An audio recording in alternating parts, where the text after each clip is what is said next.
आज का मुकाबला ముంబై ఎస్ఆర్హెచ్ ఎవరు గెలుస్తారనుకుంటున్నారు? యుద్ధం హోరాహోరీగా ఉంటుందా లేదా ఒక టీం తేలిపోతుందా? చూద్దాం ఈరోజు ఎలా ఉంటుందో. కొన్ని టీమ్స్కి కొంతమంది అష్టదరిద్రులు ఉన్నారండి. Like Nicholas Pooran for LSG, Hetmyer for Rajasthan, SKY for Mumbai.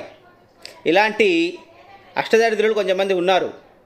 ఇటువంటి వాళ్ళ వల్ల టీం అనేది చాలా ఇబ్బంది పడుతుంది, చాలాసార్లు ఓడిపోతుంది. మరి ఈ రోజన్నా స్కైని తీసేసి వేరే యంగ్స్టర్స్కి ఏమన్నా అవకాశం ఇస్తారా, లేదంటే ఇంకా దరిద్రాన్ని తల మీద పట్టుకొని మోస్తారని చూడాలి. రోహిత్ శర్మ ఈరోజు వచ్చే మ్యాచ్ ఉంది. ఎస్ఆర్హెచ్ అంతా కుదురుకున్నట్టే అనిపిస్తుంది, ఇబ్బంది ఏం లేదు. వీళ్ళ టీంలో ఈసారి ఇది అవుట్ ఆఫ్ పేసర్, మన న్యూజిలాండ్ పేసర్ వచ్చే అవకాశం ఉంది ఈసారి టీంలోకి. చూద్దాం ఈరోజు మ్యాచ్ ఎలా ఉంటుందో. హోరాహోరీగా ఉండాలనుకుందాం, ఒక్క సైడ్ అయితే ఉండొద్ది మ్యాచ్.